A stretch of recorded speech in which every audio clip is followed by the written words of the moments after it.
So either you come down from that bridge or you come from Buxton Way. So let's carry on this way and head towards the tunnels. Ahead of us we can see the Lytton Tunnel.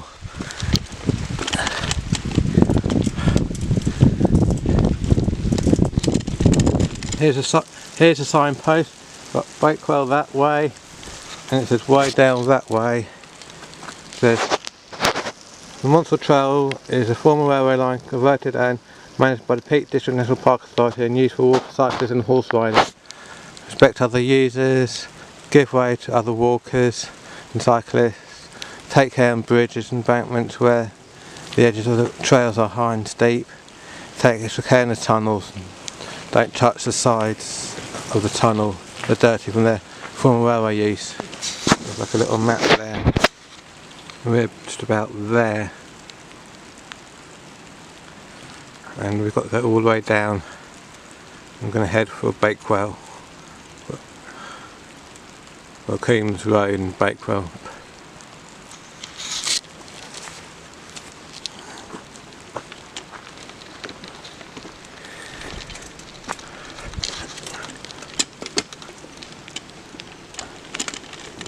Now we're going through Lytton Tunnel.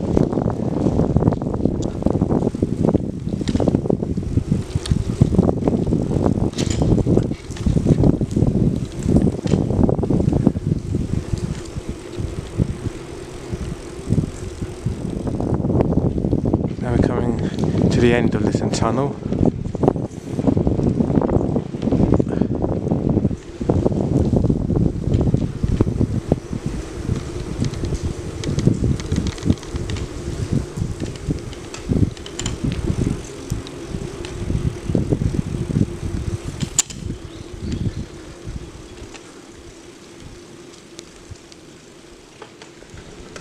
Now there's a small roughly about 100 metre gap between each of the tunnels, and there's another one just ahead. That's Crestbrook Tunnel.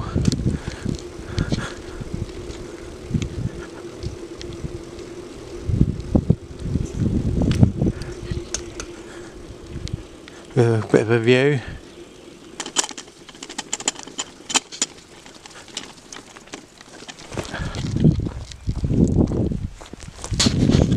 Echo! Can you say there's a bit of an echo?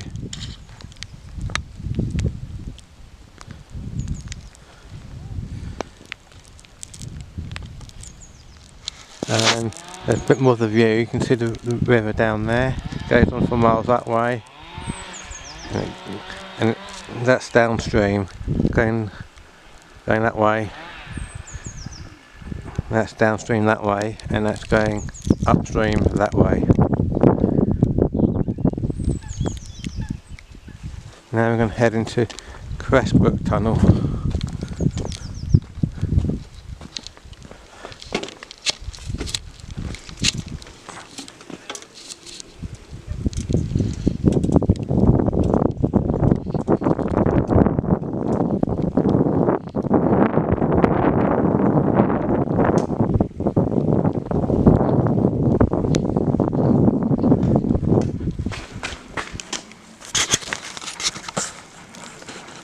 That's the road came in, and now in the tunnel, and there's like a, I don't know if you can quite see that, but there's a walking, you can walk along or cycle along.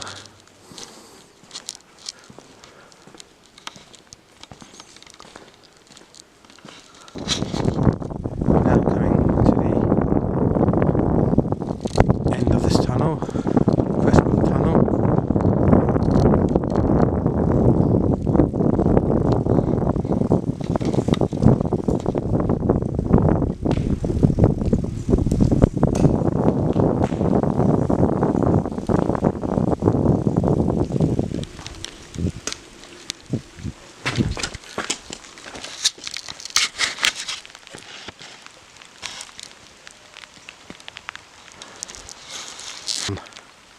Now we can carry on. Show you this quick. The Monsell Trail, Crestbrook. front of you is the pressure crush brick mill, which is that building there. The original mill built in 1779 by Sir Richard Arkwright, was burnt down in 1785. It was rebuilt in 1787 by Sir Richard Arkwright Jr. behind the mill. Apprentices' cottage built to house orphan children brought from the city to work in the mill. During the 19th century, the mill was in its heyday, making high quality cotton in the lace making industry. Ceased spinning in 1965. The Georgian building you now see today was extension built around 1814. The mill has now been renovated into private apartments.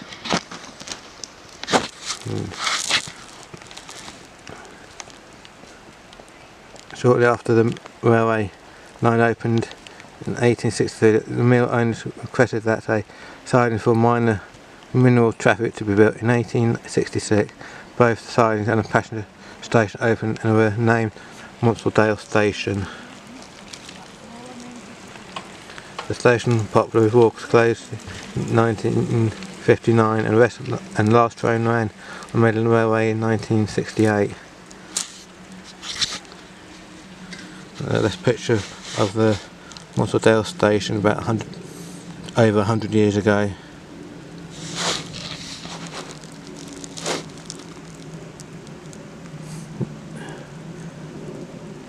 It is quite steep, but you can't really notice it.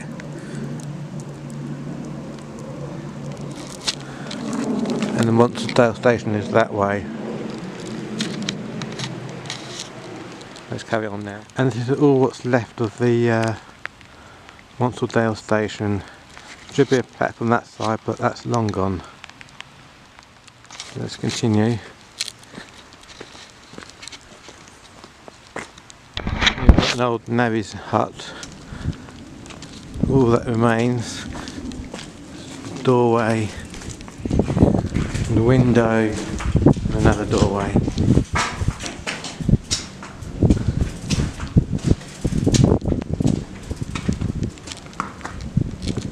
Let's continue.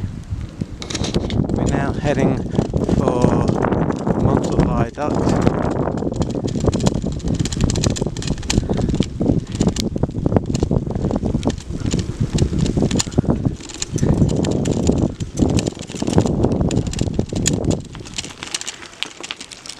We're now on the Monsaldale Viaduct, and this is the view. River Wye yet again.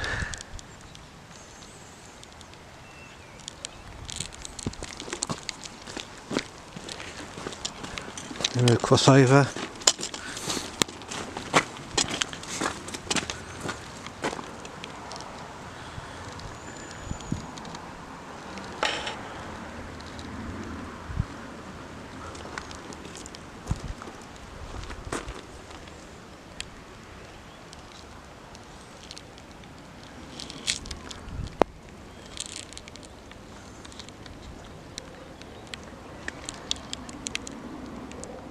This is a bit about the Monsaldale. Beauty piece, a feat of Victorian engineering. Built in 1863 on the Derby to Manchester section of the Mainland Railway. This viaduct is 300 feet long and has 50-foot span arches, making it one of the most impressive viaducts in Britain. But at the time it was built by John Ruskin, leading English art critic and poet, criticised the construction as destroying the stunning landscape. However, the scenic beauty of this stretch of line was one of the railway's selling point. Visitors have enjoyed the part of the countryside for over 150 years. So, a picture of it when it used to be a railway line. That's a picture of it when they was building it in the 1860s. This is Headstone Tunnel. This is the last of the tunnels this way. Now, as you notice, most of these tunnels along the Monster have this little walkway along them on the edge here. I suppose it's back in the day, and also you've got these little safety so that when trains go to this tunnel makes it able to stay inside from safety. They have these little safety sides on both sides, so when, as I said, if there was a train coming, they could quickly stand in them without being run over by the steam engines. They run on both sides, like there's one there, and then there's one just there.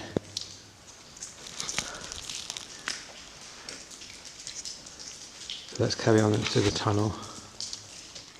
Just show you the tunnel walls and the ceiling. Coming to the end of the tunnel now.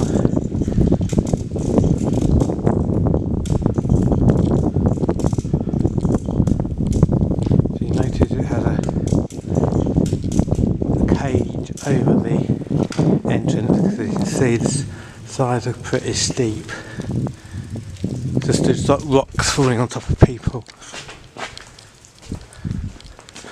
And it had the foot supports in. And that's the Crestbrook Tunnel.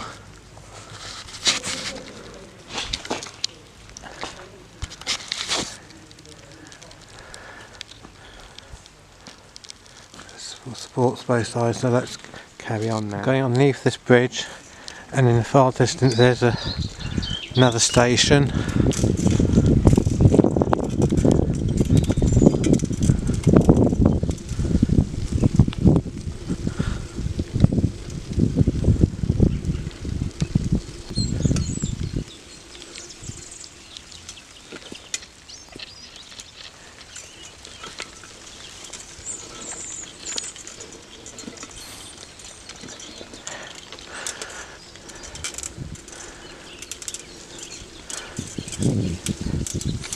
Even though this is quite a small station, this has two station buildings. There is that station building there, which is the ordinary folk would have gone to, used. And there's that building there, which is also a station, but that was specially built for the Duke of... It was a Duke, but I can't remember which Duke it was.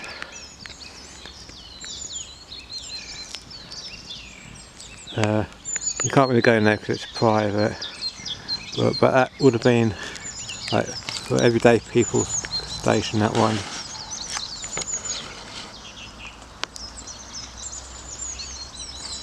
This is you can see there's a bridge where you can cross over to the other side.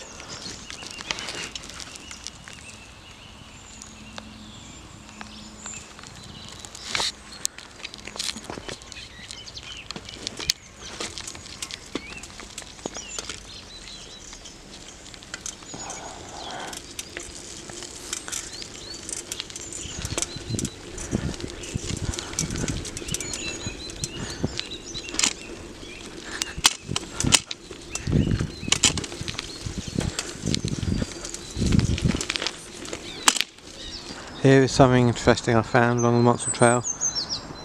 I'm not quite... This remains of something, maybe a coal bunker maybe.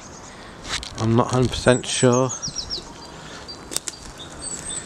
Could be bits of coal down there.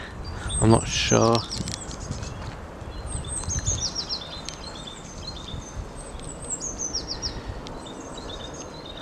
But there's something along here. We come from that direction. And we're heading down that way, but on this side here we found this concrete base. Might seem a bit boring, but I think, I'm not 100% sure, this was where a signal box would have been, because it would make me think that. Got these metal nails, or whatever you want to call them. 1, 2, 3, 4. So there was something here, some sort of building, maybe a signal box, I'm not sure. But there's definitely something here because they wouldn't have built a concrete base for nothing.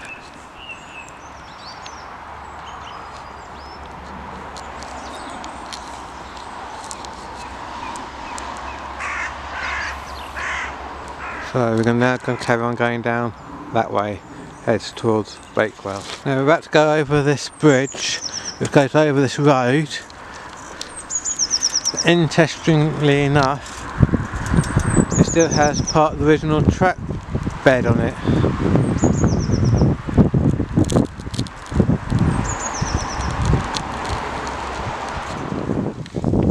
Right, let's go a little bit further. Oh, hang on, what's this?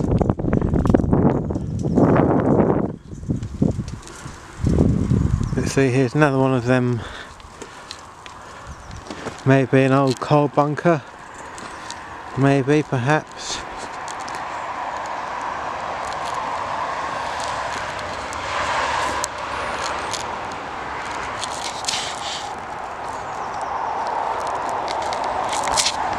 Maybe the ground suggests that there are bits of coal down here.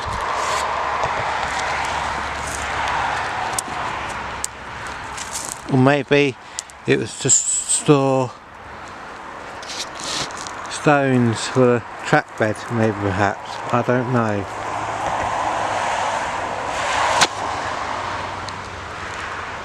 So let's continue down this way. Show you this map. That station where I said I couldn't remember, it was down that way. It's called Great Longstone Station. We're heading for Hassop Station. We're somewhere about there, quite near Hassop Station. So I want to show you this bridge before we arrive at Hassop Station, which is on the other side of this bridge. That's supposed to be quite an orange colour, but that's because it had about 100 years of steam engines going through. You can just about see that bit there, the bridge, quite how orange it is, well it was, but that's because it's had so many years of steam engines coming through. It has been like smokified, if you like. All the steam has coloured it dark brown, well black nearly, so all the orange colour. So, like, originally it was supposed to be like an orange colour. As you can see, that bit, that orange bit there, that's how it was supposed to be, but then all this smoke has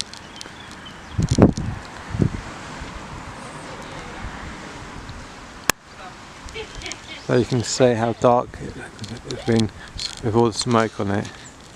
And let's carry on now. I want to show you you can see how they've done the bricks. It's like they kind of slanted the bricks. I don't know how well you can see it, but they've then like slanted them.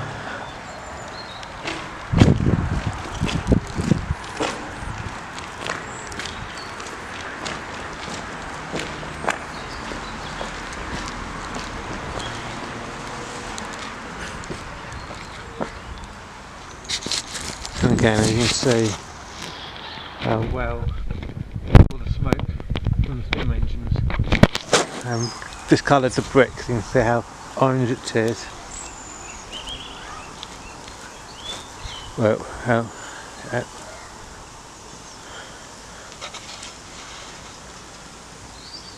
this is the bridge from the other side.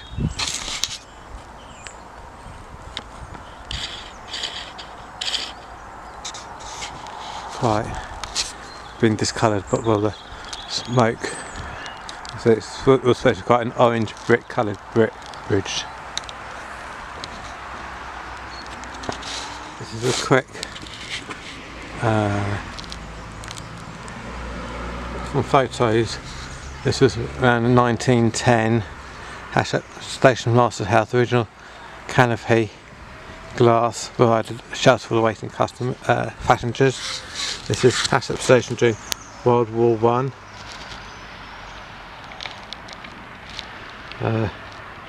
This is taken around about 1951. The station has lost its glass canopy and the edge of the platform. was opened in 1862, was once a station of the Derby to Manchester section of the Midland Railway, built for the Duke of Devonshire, and was one of two stations for Chatsworth. The other being Wellesley Hassop station was used to have an elegant first class waiting room and inn. During the First World War, Hassop was an important transfer point for conveying soldiers. In the Second World War, the station was designated a large consignment of ammunition. The station closed in 1942 at a rural location meant it was little used, and for 20 years after it remained as a good yard as well as storing coal and produced from the surrounding farms before it was transported elsewhere. The yard closed in 1964, and in 1968 the last train ran on the main lane. Which way do you want to go? Do you want to go up the steps, have a look around the outside of the station, or do you want to carry on? Click on go round the station to go that way, or click on head towards Bakewell